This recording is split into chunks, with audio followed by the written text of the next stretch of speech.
presse, à la une de la presse avec Hélène Frade ce matin. Bonjour Hélène. Bonjour Pauline.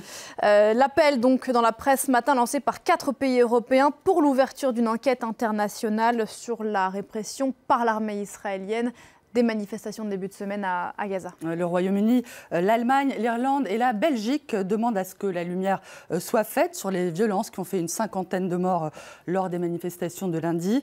Un appel, on le voit, relayé par l'Humanité qui accuse le gouvernement de Benyamin Netanyahou de s'être rendu coupable de crimes de guerre, je cite, dans le territoire palestinien. L'UMA demande à la France et à l'Union européenne de sortir de leur passivité face à l'État hébreu qui revendique, lui on le sait, pour sa part, le droit de défendre ses frontières. La Croix, de son côté, se demande si la paix est encore possible entre Israéliens et Palestiniens. Le quotidien rappelle qu'à son arrivée à la Maison-Blanche, Donald Trump avait promis un plan de paix pour le Proche-Orient, un plan dont on attend toujours la publication, mais qui, selon certaines fuites, aborderait tous les points clés, les frontières, la sécurité, les réfugiés et le statut de Jérusalem. Selon ce projet, les Palestiniens se verraient concéder un État à la souveraineté limitée et sans continuité territoriale. La future capitale palestinienne serait établie à Abu Dis, un faubourg de Jérusalem, et non à Jérusalem-Est.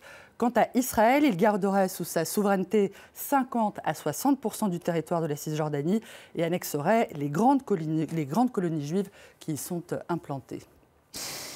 Donald Trump, lui, a annoncé une rencontre le 12 juin prochain avec Kim Jong-un. D'après Le Monde, le dirigeant nord-coréen a toutefois menacé hier d'annuler ce sommet à cause de manœuvres militaires conjointes en Corée du Sud, perçues comme un vacarme militaire provocateur, je cite, un retour à l'ancienne rhétorique de Pyongyang en pleine période de réchauffement, note le journal. Beaucoup de réactions en France à la condamnation en appel hier de l'ex-ministre du Budget, Jérôme Cahuzac, à 4 ans de prison, dont 2 avec sursis pour fraude fiscale. Celui qui avait assuré les yeux dans les yeux qu'il n'avait pas de compte caché à l'étranger devrait toutefois échapper à la prison, d'après le Figaro, qui explique que le juge d'application des peines pourrait lui éviter l'incarcération en échange, par exemple, du port d'un bracelet électronique. Même sans passer par la case prison, la peine infligée par Jérôme Cahuzac dit la gravité des actes qui lui sont reprochés, d'après la Croix, qui estime que le plus important, c'est de débattre de ce qu'on appelle le verrou de Bercy, du pouvoir dont dispose le ministère des Finances français d'engager ou non des poursuites contre les fraudeurs. Une question que le Sénat doit d'ailleurs examiner aujourd'hui même.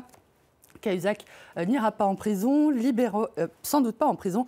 Libération critique une justice pas très ferme, tout en rappelant que mentir n'est pas un délit, tout juste et très vaguement une circonstance aggravante.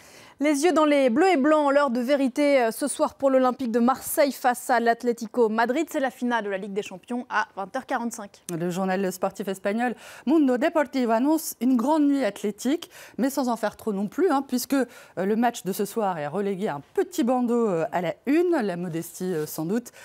La presse française, elle, rêve tout haut, à jamais la deuxième. D'après l'équipe, les Marseillais espèrent ajouter à leur palmarès un deuxième trophée après la Ligue des Champions en 1993.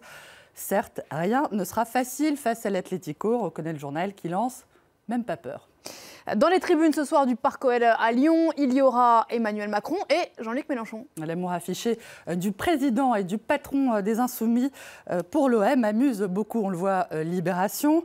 L'OM, c'est moi, ironise le journal, avec un photomontage où Emmanuel Macron et Jean-Luc Mélenchon apparaissent bras dessus, bras dessous, dans des maillots aux couleurs du club marseillais.